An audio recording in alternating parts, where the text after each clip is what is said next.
So first I will go through the agenda of this presentation. The first point will be, we'll put the organization in context, explain you who we are, where we come from, where we are now, and where we are going. And then I'll talk a bit about the system architecture, how we are set up to run FME in the office. And after that, Maria will talk to you about the programming standards and quality assurance and all that stuff that we came up around the FME just to use it, better using it and streamline the use of FME in the office.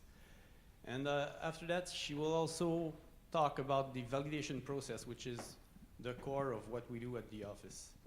We validate the data that we outsource to contractors. And FME is a big part of that process. And then we'll go through some FME development that we have done in NRCan, not all of them, but some of them, just to give you an idea of the kind of thing that we do.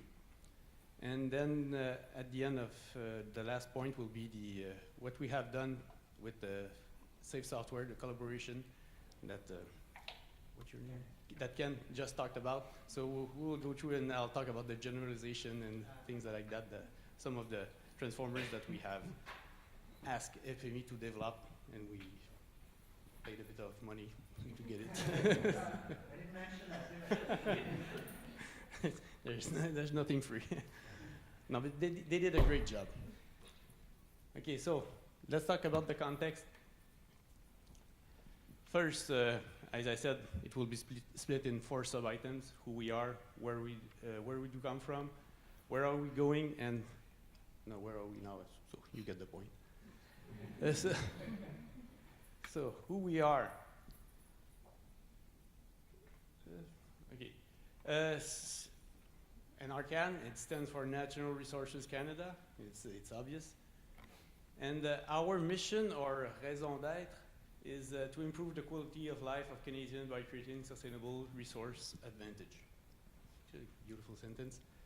And what we do at NRCan, we seek 3 outcomes to meet that mission. The first is the Canada's natural resource sector are globally competitive.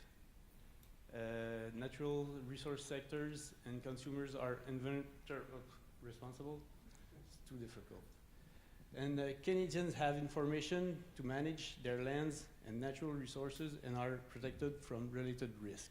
And this is where we mostly work, our office. I'll get to it.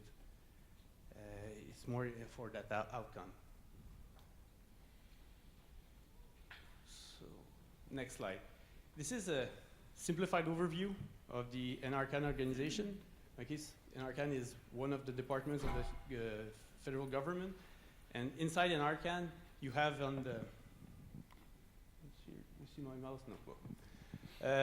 Here you have many sectors, okay? And where we are, Marie-Ève and I, is at the end here. So we are in the Earth Science sector, Geomatics Canada, and the sub organization where we are is the CCMEO or CCCOT, which are the two, it's the two acronyms, the one in French, one in English. And the CCCMEO stands for Canada Centre for Mapping and Earth Observation, and the other one is Centre Canadien de Cartographie et d'Observation de la Terre. And this organization has a total number of 319 employees. 200 of them works for mapping, and almost 100 of them works for the Earth observation remote sensing. So, and all of these employees are mostly based in 2 cities, Sherbrooke and Ottawa. And we are from Sherbrooke, as you can hear my accent. And see, we seem close together, but there's still 500 kilometers between them. So we do a lot of video conferencing and things like that. And for the ones that are not from Canada, just to give you a landmark, here we are. And we have almost 4,000 kilometers between Sherbrooke and here. So where do we come from? A bit of history of what we have done and what we have done with FME. Okay, here's a timeline, and it begins in 95. Why 95? This is where we have started to work in digital mapping. The office in Sherbrooke was created in 95, and its mandate was to work with digital mapping, which was all new at that time. So what we have done through the years is the first 5 years have mostly been, we have focused on building an expertise, and also building the first spec of our digital data, which ended up with the NTDB, National Topographic Database. And with that spec, we had all we needed to start a real work. And the first work that we have done is to vectorize all the map sheets, the 50K map sheets that we had in paper into digital form. And we did the job. It took almost 10 years. And we ended up vectorizing almost all of the maps, 13,000 maps that covers Canada. And what's interesting to mention, it was, even if we call it the National Topographic Database, it wasn't a database. It was all file management, and every map sheet was in a directory, and this is the way we have done it at that time. And maybe something interesting is that we vectorized all the available maps, but they were not all available.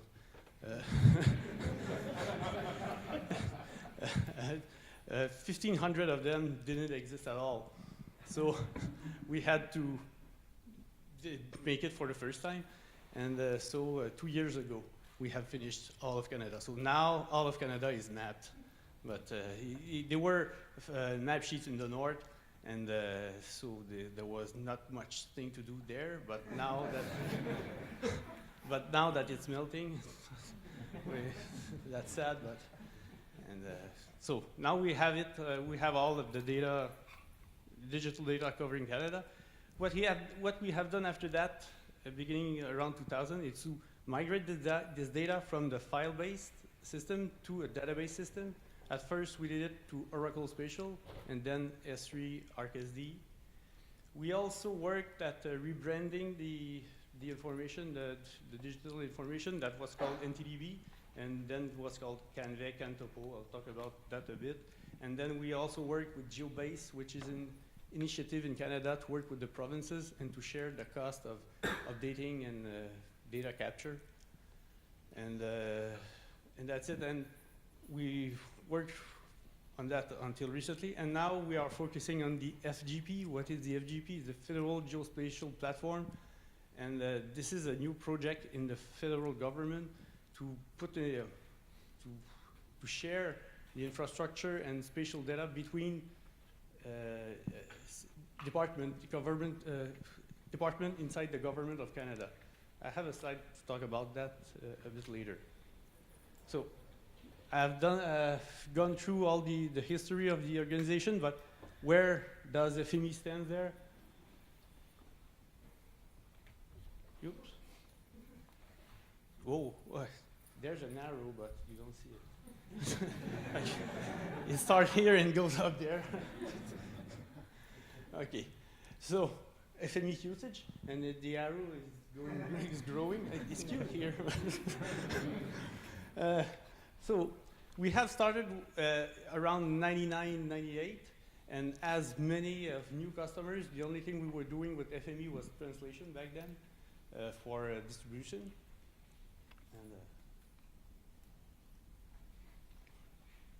And many bullets will appear, but don't mind if it's not really at the good spot in time, but but the order is okay. Okay, so we started with translation, and then Workbench appeared, and we started to unleash the power of FME, because before with the mapping file it was more difficult, but with Workbench we started to use FME for something else than translation, and we started to do data manipulation and data validation with FME. Then the custom transformers appear, so we start sharing the information between the projects, and did a lot of FME, and everyone was loving FME and doing many workspaces. But then we had to control that, because with FME, if you don't have guidelines or things like that, you can end up with messy FMEs with a lot of lines, and it's impossible to maintain.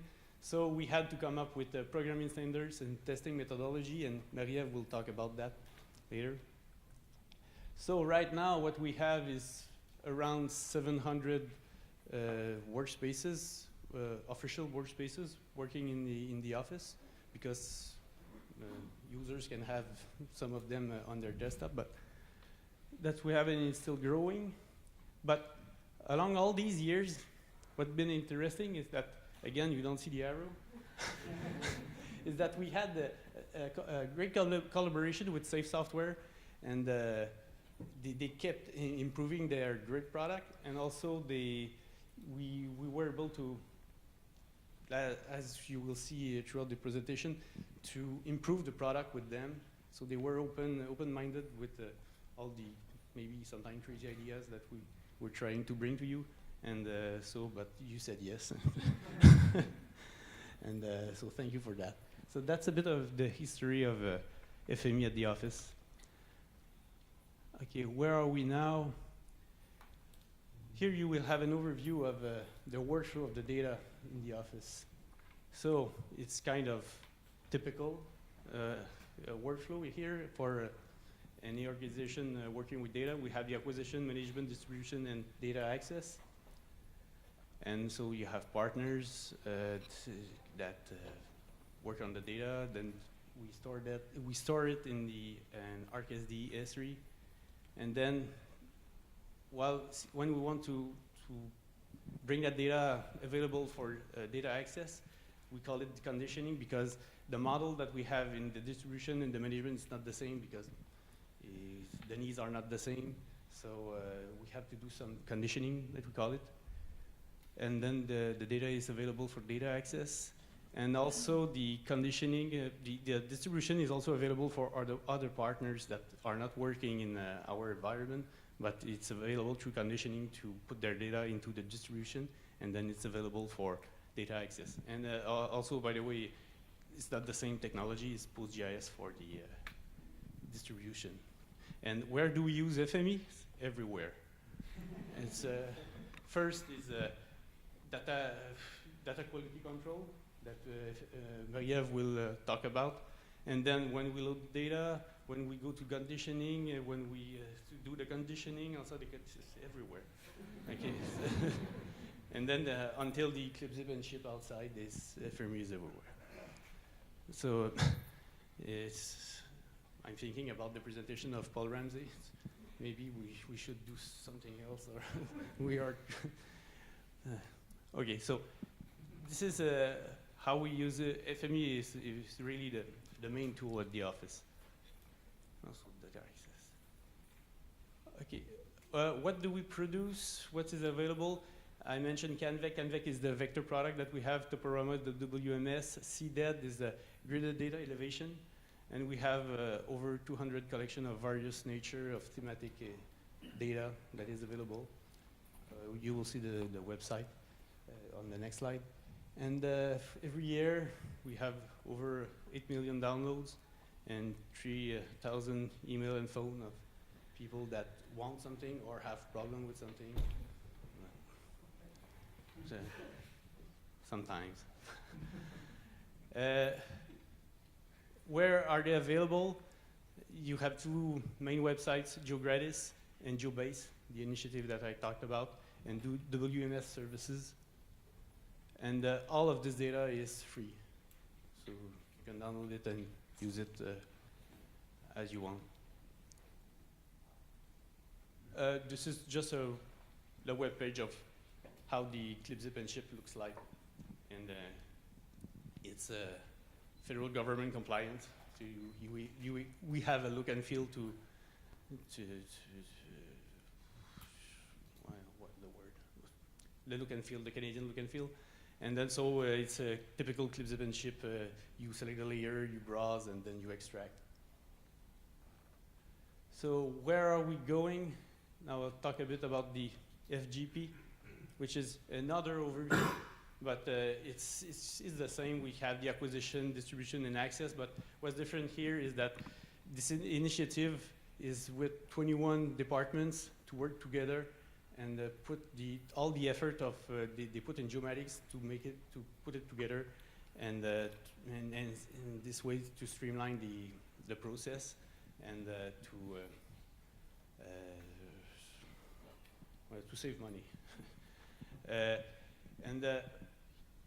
It's not a new idea, I agree, but it has been attempted many times in the past, but it was always an attempt from the bottom, and for any political reason or management reason, it never came to the top. But this time it's coming from the top, so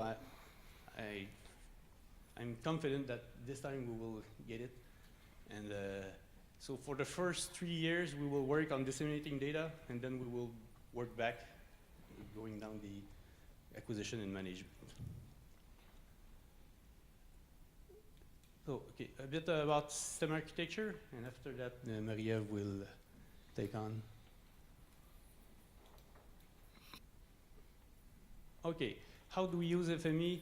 Is we can start a batch from the desktop, or we have daemons that are running in the system, and they do their job when it's ready.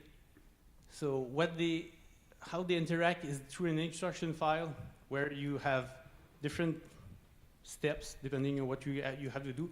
But all these steps are not only FME. You can have Python programs, executable, SQL queries, whatever you need to do the job that you have to do. And then this instruction file is sent to an interpreter, which runs on Opalis. And this interpreter will send every command to LSF, which is, LSF is a queue manager, and all the crunching is done with LSF. And the interpreter will seek every other command that is sent, it monitors it, so if there's any problem,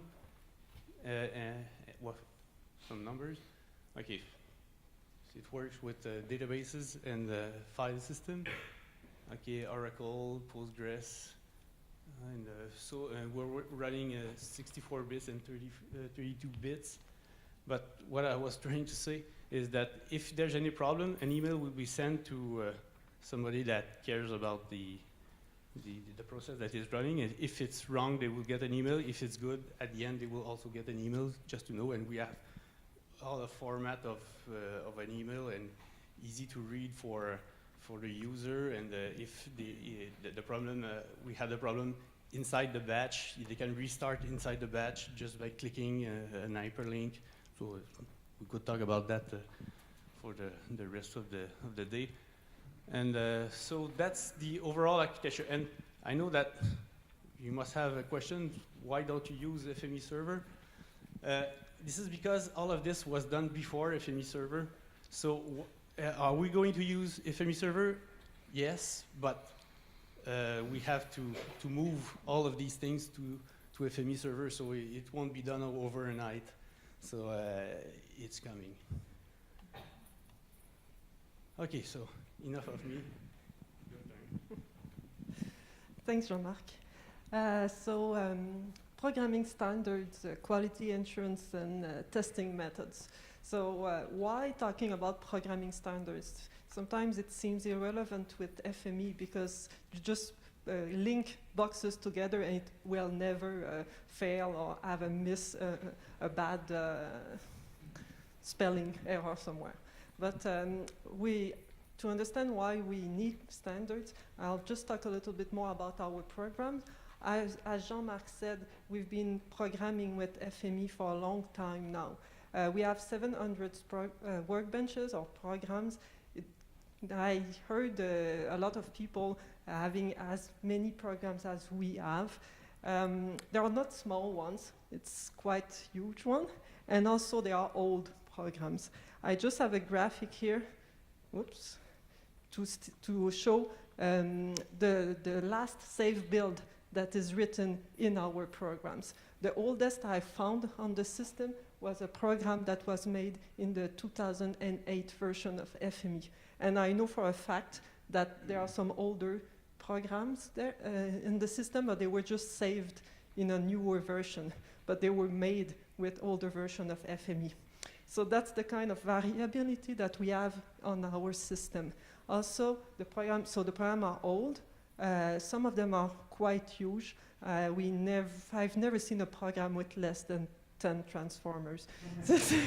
I've never seen a huge one with 900 either, but I would say the mean number of transformers is maybe 30 or 50 transformers. But all these programs now are official programs that runs on the servers, and they are working with the 2014 versions. So we use a lot FME retrocompatibility to our advantage. So the program I checked, especially the oldest one, they are still in operation. So they run, we don't touch them. So you can imagine with that kind of variability and age and how old some of our programs were, that we had some problem managing them. Simply because, well, they were not all made with the same person and not at the same time. So, in fact, we reached a breaking point quite at the beginning of FME in 2007. So in 2007, the situation was quite problematic. We had a lot of different versions on computers. Everybody downloaded their own version. Everybody wanted to try the new cool stuff. They had beta versions, and then they were asking the IT, I want my version of FME on the servers, and another one want his version. And then they were building their workbenches and sending them to support. There's 2 people supporting all those workbenches. So the support and the IT said, stop, no, get organized, please.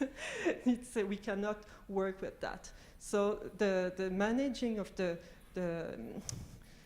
what we did to take control of our system is that we went 2 ways. First, to manage the upgrades of FME on the system, and then to set some programming standards. So the upgrades rules we have, they are quite simple for any IT people. So everyone, one common build. Except when you want to try beta stuff on your computer, that's okay. But on the server, there's just one build. And we only upgrade to official builds, either the ones that should be tested and reliable. And we try to update at least once a year. Usually we have 2 upgrades. There's one upgrade at this moment in the office. I hope everything is okay, because Monday, 2013 will be removed from all computers and servers. So people have to test everything, and we won't be there to check what's happening. So, so that's our upgrades rule. What about programming standards? Well, standards is obvious for a lot of languages, but what about FME? Does it really need standards? We were not sure, especially not at the beginning. And also because a lot of people that are programming in our office are not computer guys. They're just geographists or people that like ArcMap, and they just jumped into FME without any training. We didn't have any training. We all learned on the yeah, sur le tas, yeah. So we've seen a lot of variability between our programmers. It was dramatic, in fact. The FME offers so many ways to solve a problem. So it's an advantage, but it's also not an advantage when you want to support all this. So we went with programming standards. They are quite simple, and they are. We have an FME user group in our office, and the standards are decided by the group. So the first 2 ones that are very obvious, and I think David talked about it this morning. It's documentation, documentation, documentation. There is never enough documentation. Use annotation, use bookmarks.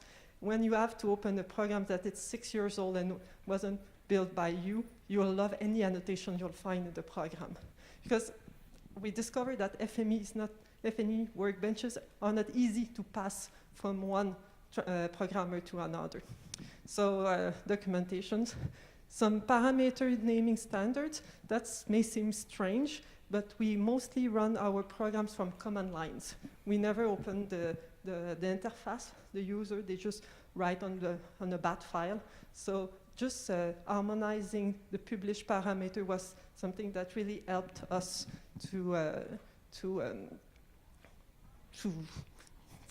going from one program to another.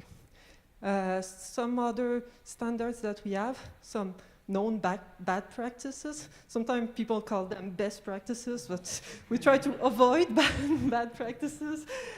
Some unit tests and some peer review system. I'll talk a bit more about those three now. Some bad practices example, rounders.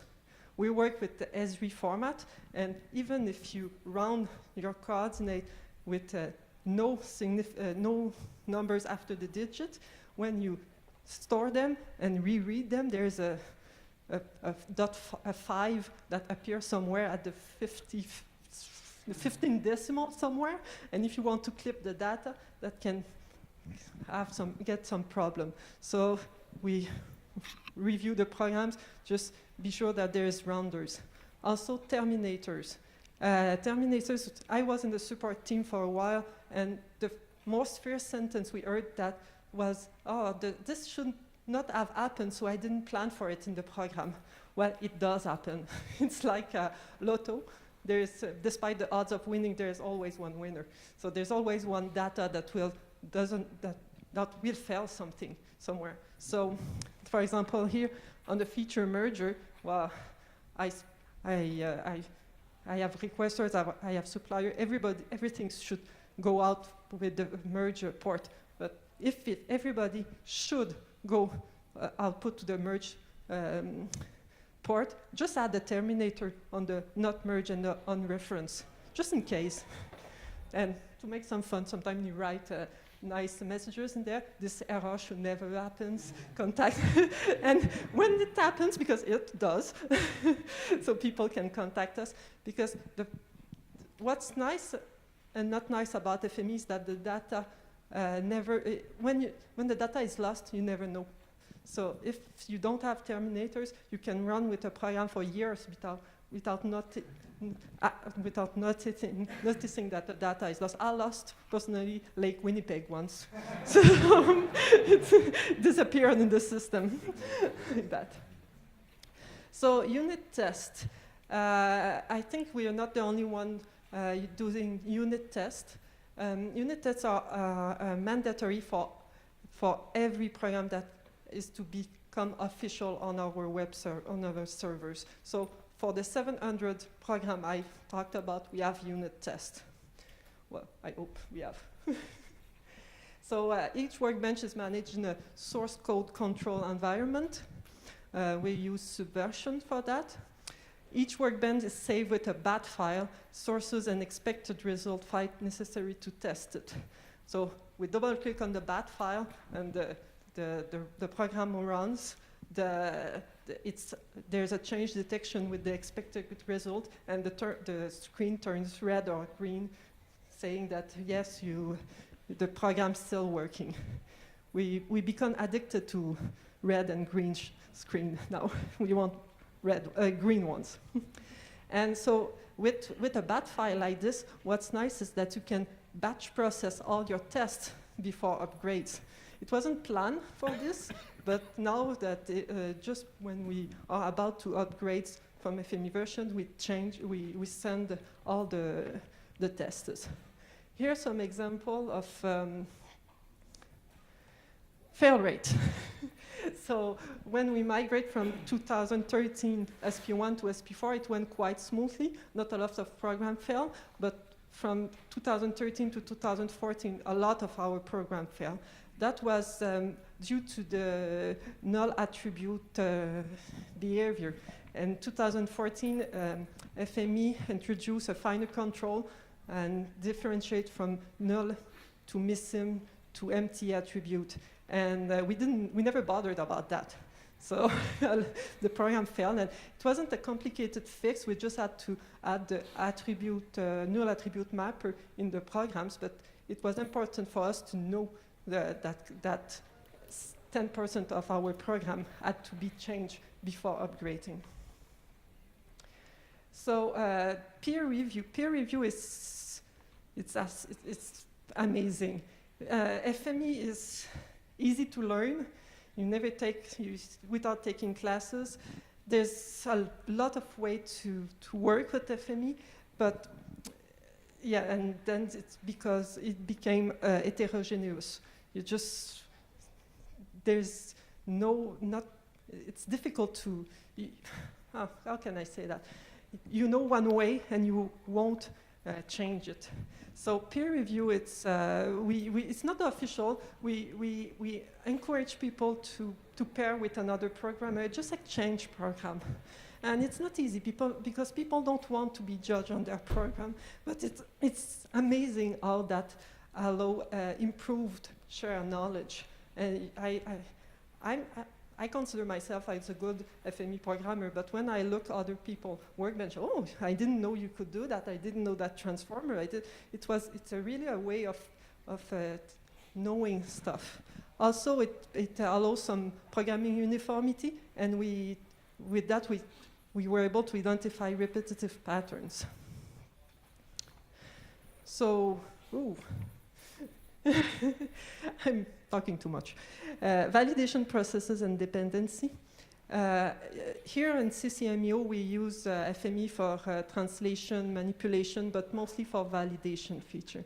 For validation, we really try to separate the validation program from the validation rules, so the program can be used in various contexts. It's very important for us. Where do we validate? We validate mostly on the acquisition part. Canada is a big country. We are just a small team. That we are not two, but we are not 100 either. So we have the same problem. So we outsource all our production to private companies. The private companies have to be qualified to work for us, and we also have a bonus penalty strategy to encourage them to do quality results. But still, we need some validation processes within the organization.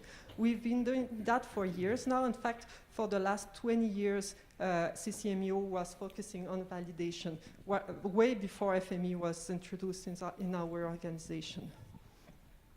So that's where we validate.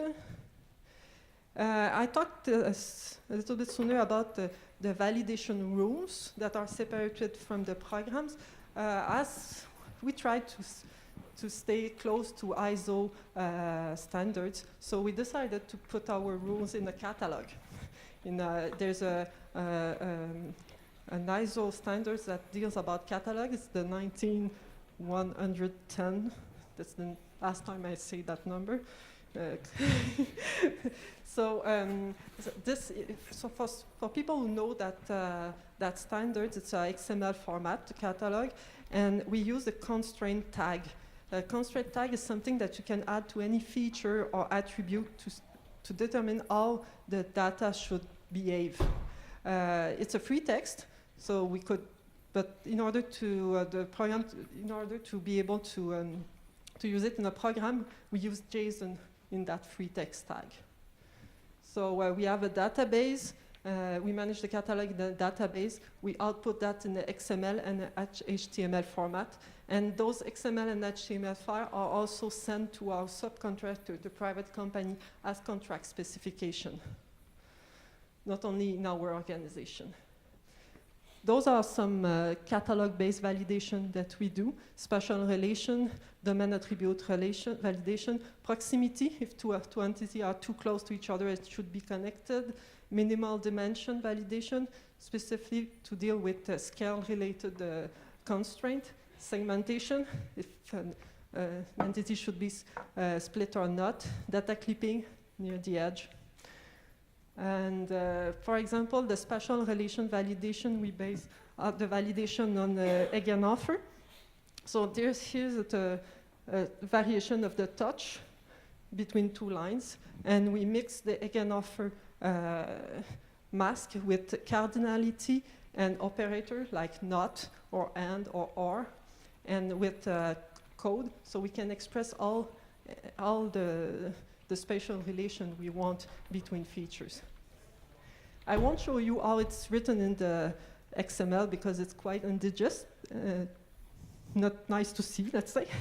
But in the HTML format, that's what it looked like. So the feature here, it's a coastal island, and if you can read that, I think a human can read it. It's the coastal island must be within one and only one ocean. So that's the HTML format, but the JSON format can be used in our program either. I have another one with the domain attribute, and we use a regular expression to express the value that can be that are allowed for attributes. Here, this is a simple one, but as you know, regular expression can be very, very complex. So now that we have a catalog, how do we use it in FME? So we have the catalog, we have a generic or a dynamic reader. That's important for us because we want one program to do all the data sets. The ISO, you could say, well, no problem, FME can read that, but that's not true, not because of FME, but because of the catalog itself. There is inheritance in that catalog, and it's difficult to solve just with XSLT, for example.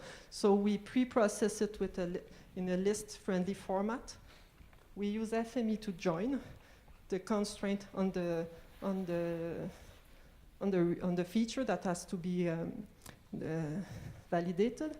We have a custom for validation, a custom then to prepare the error, and we simply write the errors to us to send it to the private company or send it to the people on the working here at home.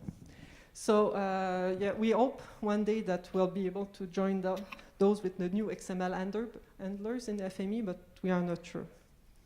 Also, there's our validation works more or less the same way.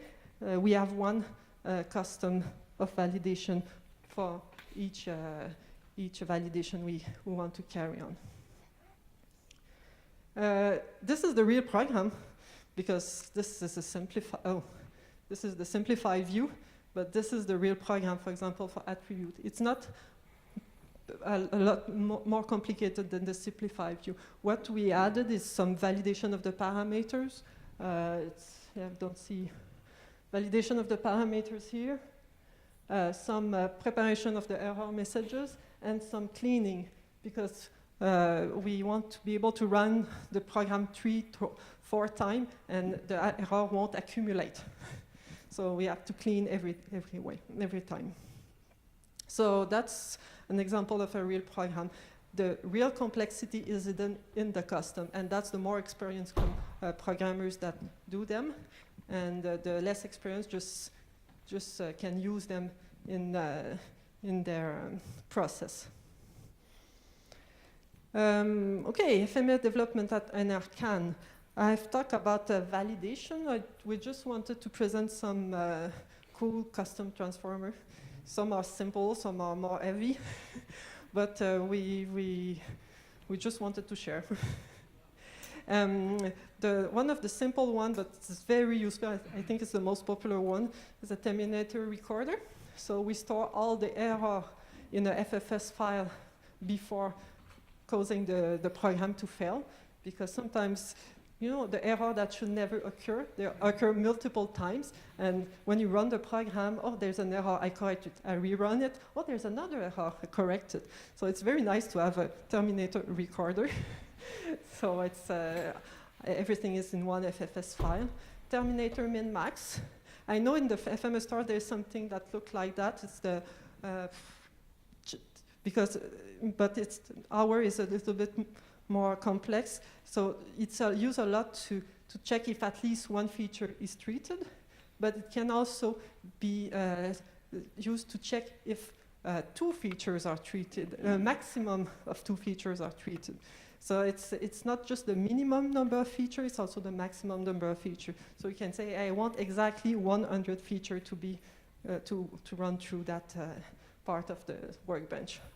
So it's used a lot, especially for the minimum number of features to send. We also have our own matter. This is a program that was made in 2006 and still running.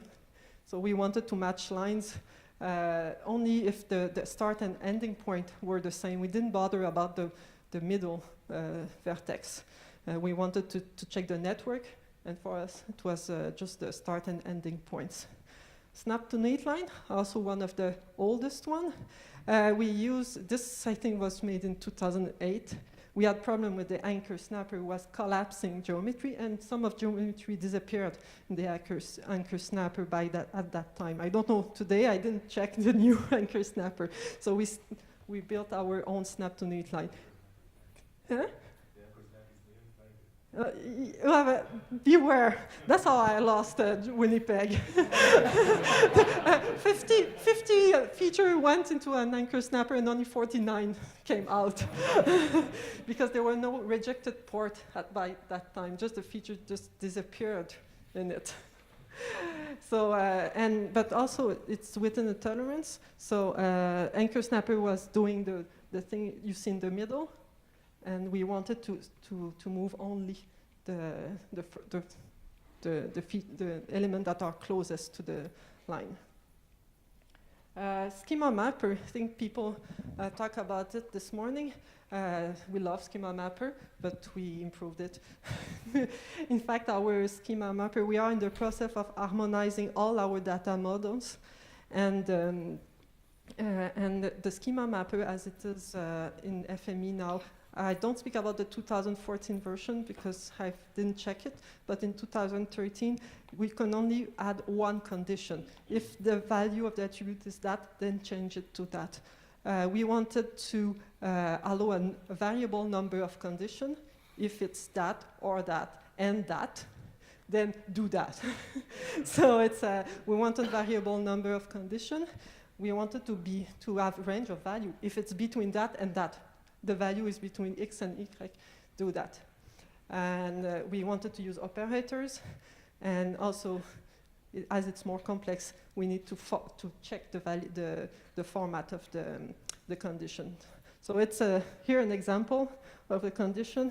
A feature would enter the Schema Mapper and say, well, if you have a feature whose type is between 11 and 13, and precision is less than 20, and name is lake, then record it to a new FME feature type, for example. So that's kind of some utility example. Jean-Marc will present some heavier ones. We're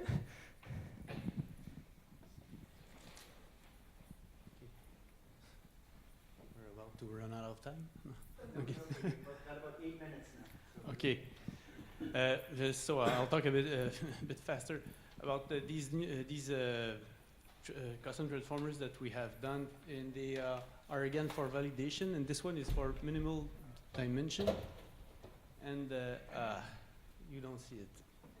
Again, it's this custom transformer is for checking if it meets the parameters that are in the catalog for minimal dimension, but it not only works with area, because it would be too simple.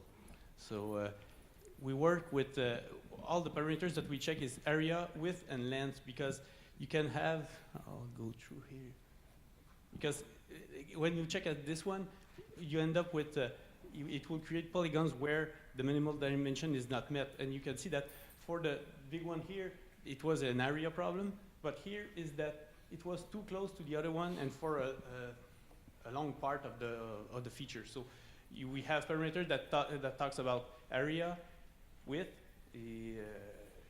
here, and then the length of that problem. So if it meets the width and the length, you will end up with a problem. And how do we work with that is with the Voronoi diagrammer.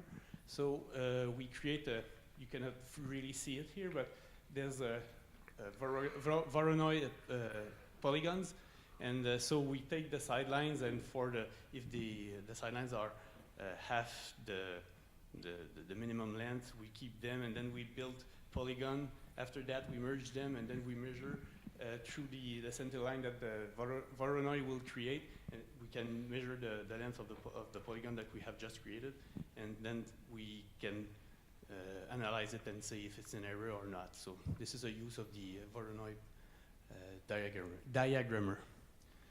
Another one that we use is the proximity custom validator that we have. The proximity is some kind of an extension to eigenoffer. Eigenoffer would tell you if it crosses, overlap, or something like that, but when is disjoint, how much disjoint it is. So what we're looking for is these red areas. So here, two polygons, what's the distance between them? And here, they cross one over the other. Maybe it's a road and a vegetation.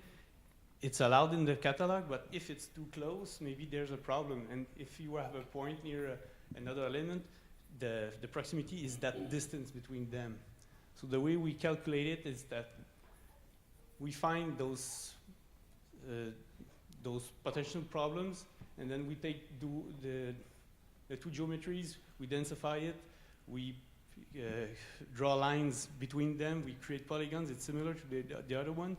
And if you are in that case, in this kind of case, you're always too close here.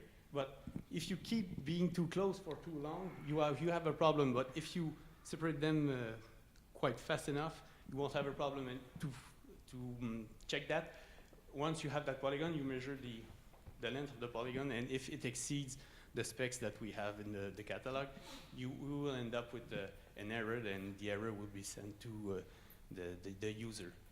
And this program can be quite heavy if you have a lot of vertices. So what we have is the optimization process, where before sending it in this algorithm, we check the potential places where there might be a problem. So doing that, we eliminate 99% of the vertices in the data set, and then we work on what's left to find what's the problem. 5 minutes.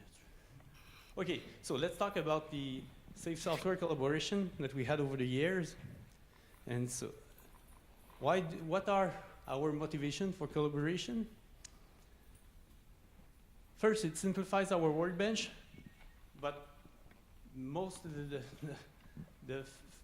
the main reason are faster processing, because most of the time we do the prototype in the office, we have the workbench that works, but then we find it's a bit slow, and we try to optimize it, and there's not much places to optimize it. So if we have money, we call FME, and we ask them, could you do it into a core transformer in C++, and then it would be faster. And once we can do that, after that, the maintenance is on their side. So, so we very like that, very much like that. So over the years, okay, it's coming. Okay. Over the years, we have done many projects with FME for developing new transformers, and most of the time it comes from special projects that they try to do something, and then they have a bit of money, and they write contracts with FME. So one of them was the generalization project. So with that one, what we have created are these new transformers that you can use in FME, and sometimes they are not new ones, but we add new functionalities. If you you check the generalizer, you open it, you have more algorithms for generalization, and many of them comes from contracts that we have done with them. And something that I know that FME worked a lot on this one is the looping that was with the blocking enabled, because the first, yeah. That was your guys' thing. Yes. So they work a lot on this one. And also we had another project at the Hydro Network, and they needed transformers for shortest path, stream priority calculator and things like that. So we issued a contract to FME, and they build it. And but sometimes we also had other transformers that are not specific to a project, but they were put inside a contract, and they just, by the way, I'll try to do this one. And okay, so we paid for the OSM reader writer. PostGIS, from what I've told, the FME was planning of doing it, but we put money to accelerate the schedule. It's a compelling business case. And also, one interesting one that we worked on is the chopper. Is that, and for this one, is that the chopper used to chop with a number of vertices, but what we wanted is to chop and with a length, an area, especially with the polygons. For the lines, it's simple. It's instead of chopping with vertices, 3 vertices, you chop. You give a line, and then it will chop at the nearest vertex. So why did we wanted that? It's because that in the beginning, if you remember, when we were file-based, all the data was cut in map sheets, and everything in the database was cut in map sheets. But we began to receive data that were not in map sheet. They were in watersheds and provinces and things like that. But our database, since it was managed in map sheets, we had processes that was cutting all of the data into map sheets. But the problem is that when you cut the data with a fixed grid, sometimes you will cut and it will create a new vertex that is so close to an existing one that when you put it into the database, there will be some rounding and it will collapse, and then you will end up with a gap. Okay, the data was good, but now that you have cut it, it's not good anymore. So what we wanted is a way to break that data without adding new vertices to the boundary. So this is, we have created the mapping file in at the office. It was doing the job, but we wanted it to be a bit faster. So we sent it to FME, and it was, after that, at least 5 times faster. So it was a good thing. So how do we use it in the office, the chopper? Is that, wait, si je pèse dessus. Okay. So in the database, if we don't cut the data into map sheets, we can end up with the St. Lawrence River, which is 1,000 kilometers long. So you have a geometry that is too big to manage, and you will be always in conflict when you edit it. So into the database, it's all broken into pieces, but the user don't see it. So the user asks for an area, and what you will get is a polygon that is merged. You will work on the polygon, and then you will send it back to the database, and then it will be broken again. And we have mechanism to make sure that it will fit into the puzzle inside the database. And so in the database, we don't manage the big geometry, but at the extraction time, if you want to, you can extract the whole picture that is in the database. And since the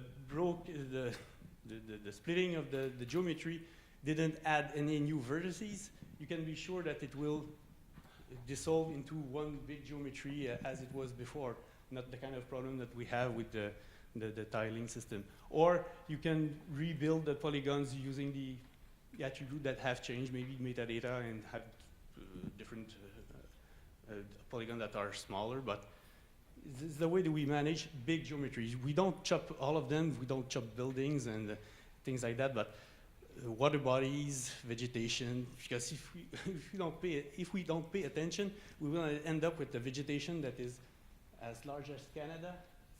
No system will manage that. And so this is the kind of thing that we need. Okay, so that. So yeah, I think we are time.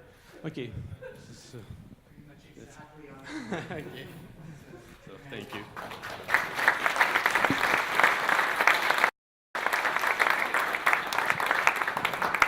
No, that was really, really interesting. And I think any safers in the room, I see Dale in the back and other, are as fascinated by all of that as you are.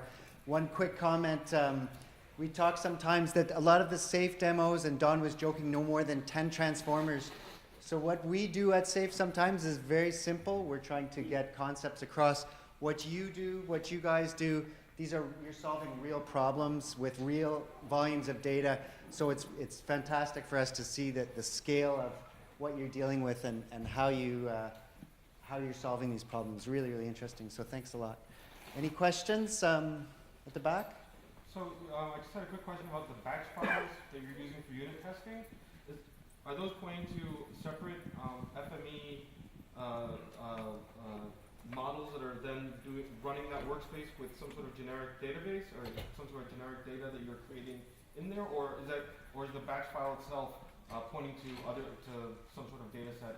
Well, we have a separate data set specifically to test the workbench. So in that source file, we try to have every case scenario. It's not only for testing the program, but also to help building the program usually.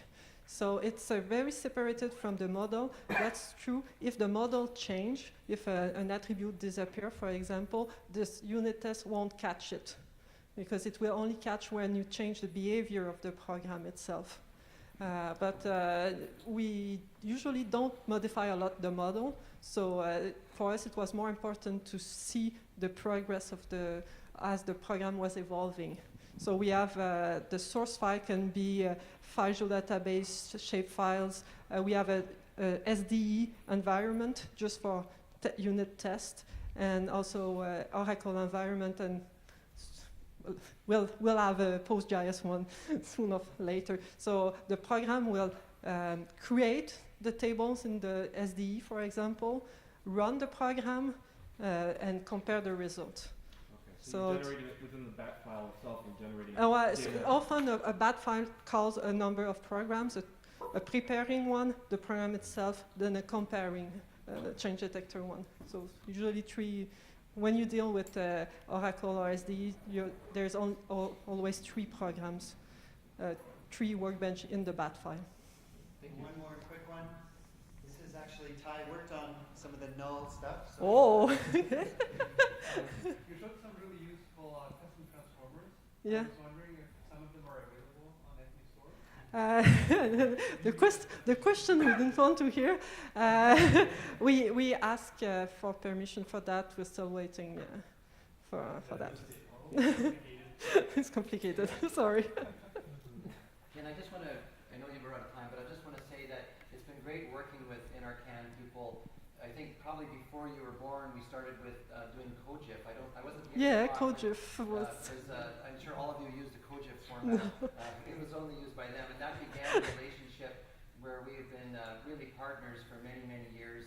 And I've had the privilege of going to visit you several times and always come back inspired by all that you do. And again, like so many things that happen at SAFE, all of you benefit from these relationships that we have because so many great ingredients get put into FME. And then I'm always amazed how those ingredients get used afterwards. Dimitri has done some amazing cartographic things, taking the stream order and some of those networking things to create attributes and then put that into the MapNet rasterizer and result as beautiful maps. Something none of us thought of when we were doing that work. So thank you for that ongoing relationship, and we look forward to doing much more with you. Thank you. For listening to our appreciation. Okay, so thanks very much, folks, for joining as well. Thank you very much again, guys.